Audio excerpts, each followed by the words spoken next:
Assalamualaikum warahmatullahi wabarakatuh. Perkenalkan nama saya Ina Zahra Awalia, NIM 22147, program studi apoteker dari Fakultas Farmasi Universitas Jember akan memaparkan hasil kuliah tamu bisnis kefarmasian dengan judul peluang usaha di industri kosmetik. Materi yang akan dibawakan ada ruang lingkup kosmetik, perizinan usaha atau industri kosmetik, perizinan produk kosmetik dan juga jenis-jenis produk kosmetik, dan tren produk kosmetik saat ini, kemudian peluang aktivitas industri kosmetik. Yang pertama yaitu ruang lingkup kosmetik. Untuk istilah kosmetik sendiri itu berasal dari bahasa Yunani, yaitu kosmetikos, yang berarti keahlian dalam menghias. Selanjutnya, menurut Peraturan Kepala Badan Pengawas Obat dan Makanan atau BPOM RI Nomor 23 Tahun 2019, bahan atau sediaan yang dimaksud untuk digunakan pada bagian luar tubuh atau memperbaiki bau badan atau melindungi atau memelihara tubuh pada kondisi baik manusia seperti epidermis, rambut, kuku, bibir, dan organ di bagian luar atau gigi dan membran mukosa mulut, terutama untuk membersihkan, mewangikan, mengubah penampilan, dan atau memperbaiki bau badan atau melindungi atau memelihara tubuh pada kondisi baik. Dan juga bahan yang digunakan dalam kosmetik harus aman, bermanfaat, dan bermutu, serta pemenuhan terhadap persyaratan keamanan dan kemanfaatan sebagaimana dimaksudkan atau dibuktikan dengan hasil uji laboratorium dan atau hasil referensi ilmiah dibuktikan secara empiris dengan yang lain atau relevan. Kemudian perizinan kosmetik sendiri nanti masuk di Notifikos, ada menu daftar, verifikasi, dan login. Karena kita untuk melakukan perizinan, jadi harusnya mendaftar. Selanjutnya, pelayanan yang dilakukan bisa secara online atau offline. Untuk online-nya sendiri, untuk offline sendiri itu dilakukan di Gedung Athena pada lantai 5.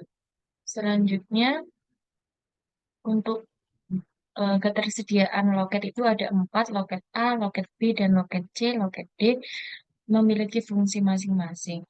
Untuk ketentuan sendiri, itu ada pendaftaran antrian layanan loket secara online dan tatap muka dilakukan melalui antrian.pom.go.id. Selanjutnya, dilakukan pendaftaran antrian dapat dilakukan 1 minggu sebelum terjadwal.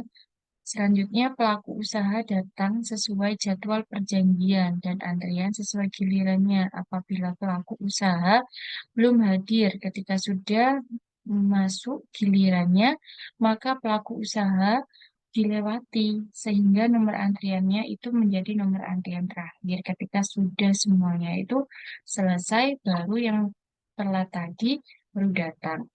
Selanjutnya, perusahaan yang mendapatkan nomor antrian loket namun berhalangan hadir agar membatalkan antrian pada sistem antrian BPOM perusahaan yang daftar namun tidak hadir dan tidak membatalkan, maka pemberian konfirmasi akan diberikan punishment atau hukuman.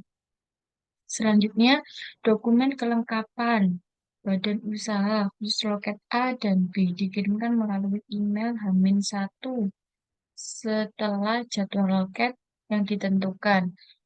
Kemudian, dokumen kelengkapan badan usaha yang ditindaklanjuti adalah dokumen yang telah diverifikasi sesuai jadwal layanan loket atau petugas loket. Selanjutnya, perusahaan hadir paling lambat 30 menit sebelum waktu layanan berakhir atau sekitar jam 11.30 untuk sesi pagi dan juga untuk sesi siang di jam 15.30. Kemudian untuk khusus layanan tatap muka, status kesehatannya harus menyesuaikan peraturan protokol kesehatan secara ketat. dan juga harus jelas permasalahan yang akan dikonsultasikan itu apa. Selanjutnya, khusus konsultasi cuti manajer itu merupakan konsultasi yang bersifat umum terkait proses notifikasi kosmetik, tidak termasuk follow-up status produksi atau badan usaha, dan verifikasi badan usaha, serta update data administrasi dan juga konfirmasi produk. Kemudian waktu konsultasinya itu maksimal 15 menit. Untuk khusus konsultasi dengan koordinator itu harus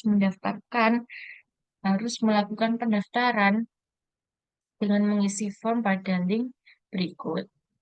Dan juga untuk link Zoom-nya, atau ini yang dilakukan pada pelayanan secara online, bisa dilakukan dengan media Zoom atau aplikasi meeting lainnya.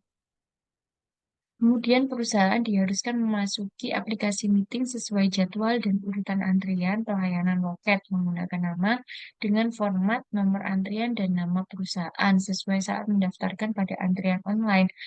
Selanjutnya, pelaku usaha masuk ruang meeting, aplikasi meeting sesuai dengan urutan antrian pelayanan loket. Dan juga sebelum masuk ke ruang breakout room, pelaku usaha akan dipanggil oleh hostnya. Setelah merespon, baru akan dimasukkan ke breakout room. Jika pelaku usaha ini tidak merespon, pelaku usaha akan dikembalikan ke room Zoom dan akan dilayani setelah melapor kepada host Zoom-nya. Kemudian jenis produk kosmetik ada beberapa, yaitu sediaan kosmetik ini terdiri dari beberapa sediaan. Yang pertama ada masa padat yang terdiri dari sabun, deodoran, dan deodoran stick. Untuk serbuk-serbuk tabur dan serbuk kompak. Untuk sediaan setengah padat krim, itu ada pomade, krim malam, dan pelembab. Untuk gel sendiri, gel rambut, dan pasta, ada pasta gigi, desdian cair, pewangi badan, dan cairan kental, ada sabun mandi cair. Untuk suspensi ada jalur lulur, bedak cair, dan manyir. Untuk sediaan aerosol sendiri ada hairspray. Kemudian peraturan Menteri Kesehatan RI itu ada 12 item, ada preparat bayi, preparat mandi, preparat make up, preparat wangi-wangian, preparat rambut, dan juga preparat pewarna rambut. Ada preparat make up, ada preparat kebersihan mulut, preparat kebersihan badan, preparat kuku, preparat pewarnaan kulit atau perawatan kulit, dan juga perawatan cukur. Eh, Terus bagaimana sih cara kita sebagai customer untuk memilih kosmetik yang aman itu? Menurut Badan POM itu ada 3. Yang pertama, tentunya belilah produk itu di tempat resmi atau pada distributor resmi atau di swalayan yang emang itu sudah terjamin dan juga bisa beli di e-commerce yang sudah official. Kemudian lakukan cek klik pada produknya, cek kemasan, cek label, dan juga cek izin edar, dan juga cek kadaluarsanya. Konfirmasi NIE melalui aplikasi BPOM Mobile. Pastikan nomor izin edarnya itu yang tercantum pada kemasan produk benar terdaftar dan memiliki identitas sesuai dengan produk yang dikonfirmasi. Kemudian itu sudah terverifikasi produknya oleh Halal MUI, oleh Badan POM, CPKB, dan ISO. Dan pekerjaan di bidang industri farmasi itu apa aja sih yang bisa kita lakukan di industri kosmetik? Kita bisa menjadi marketing dan sales, bagian R&D, bagian produksi, bagian QA dan QC, dan juga warehouse dan logistik. Ini juga bisa menjadi pekerjaan di industri farmasi lainnya. Bukan tidak hanya di industri farmasi di bagian kosmetik, di industri bagian lainnya juga bisa. Untuk tahapan usaha kosmetik sendiri ada product development request, yang kedua ada simple making process, review dan koreksinya. Prosesnya mudah, dapat direview dan juga dikoreksi. Yang kedua, produk registrasi itu BPOM dan HQ. Produknya itu harus terregistrasi oleh Badan POM dan juga HQ. Untuk produknya sendiri itu production, proses, dan delivery.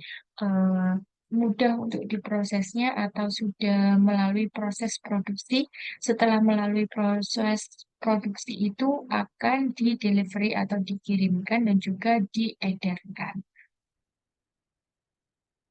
Sekian dari saya. Terima kasih. Assalamualaikum warahmatullahi wabarakatuh.